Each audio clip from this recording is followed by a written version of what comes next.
Welcome to Ghoulish Gab, always spooky, always under 7 minutes. Today we're doing another Icons episode. We're just going to talk about a couple of our favorite horror icons. You want to start us off with some person? Yeah, hell yeah. That fits this category? Somebody, maybe a person. Vincent Price. I would argue he is one of the ultimate horror icons. The man has over 100 films in his credits, and most of them are horror, and in them, he's mostly the villain.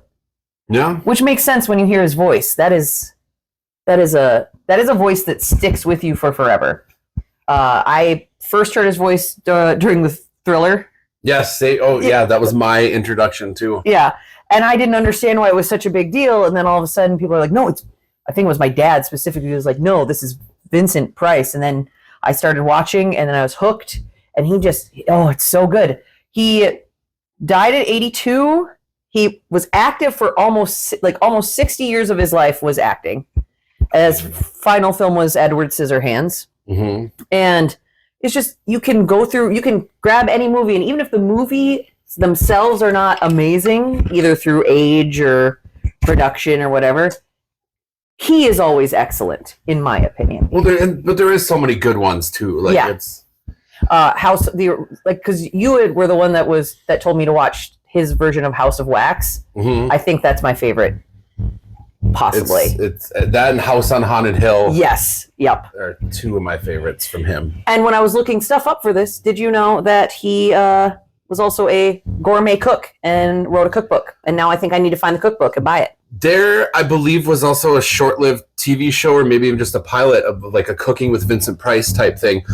And I don't know the details on it, but I know that there are some clips online. Okay. Or it might have been maybe he did a segment for someone else's show. But there's something where he did some cooking on TV for a short time, for sure. I need to cook my way through Vincent Price's cookbook. Who's yours? Your first one. I'm going to start with Linnea Quigley. One of the prominent 80s Scream Queens when too much tomato juice. When Scream Queens were reigning supreme in the horror scene for the first time, very prominent. Her most iconic role, of course, is Trash in the 1985 Return of the Living Dead. Everybody who watched that as a youngster still remembers the scene where she's dancing in the graveyard. And then also from Night of the Demons, the scene with the lipstick. I mean, those are probably two of her most iconic roles or scenes. But I mean, she has almost 300 credits to her name. And again, all of these are horror or B-movie, or sci-fi type, genre stuff. It's not, she's working in horror, and she's been doing it, and she still does it to this day, which is amazing. Some of her other more popular things were her role in Silent Night, Deadly Night, great kill scene there. The Hollywood Chainsaw Hookers and Sorority Babes and the Slime Ball Bowl-orama. So I mean, with titles like that, these are good, good movies. And like I said, she still works this day. She still does horror fans, or horror conventions so that she can meet her fans. And she's definitely a horror icon. And we love a convention queen. Yes. I love people that go to conventions.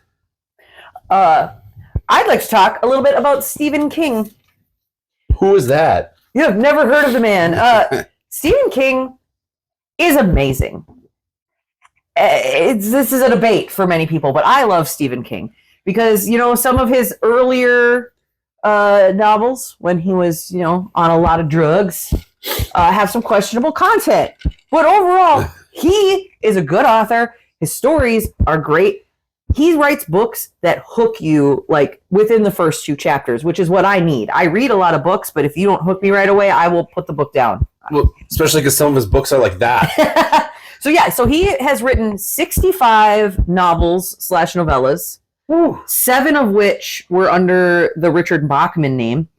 And he has written over 200 short stories and 5 nonfiction books.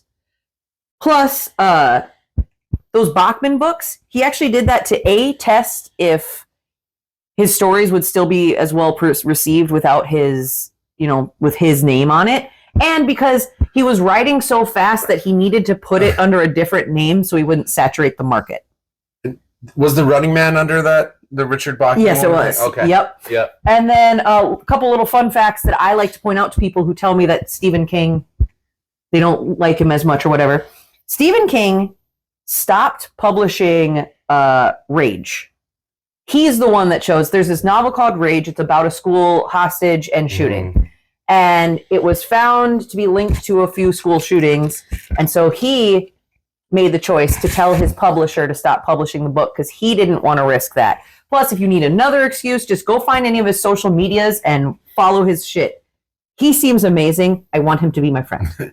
Certified legend. Yep. Last one I got for you is a little bit of a deeper cut. A man who went by the name of Screaming Lord Sutch. He was a musician and politician in like 1960s London is when he started his music career. And he was one of the first people who kind of did like a rock and roll as kind of an attraction show. He, had this horror themed stage show with skulls and daggers, which in the 60s, that was just completely fucking insane. If you go see rock and roll was crazy as it was, but now somebody has a fucking skull on stage, or just like the head is exploding and shit. Famous for a song called Jack the Ripper. There's go on YouTube and look that up. You'll find a live performance from like a London TV show back then, and you can see like people in the audience are just like, they like it, but they're like, this guy is weird.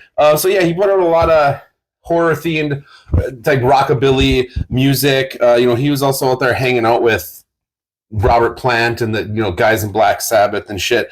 And he also, his political career, he started the official Monster Raving Loony Party in 1982, which contested 40 elections. Sadly, his life ended in a suicide. Look him up.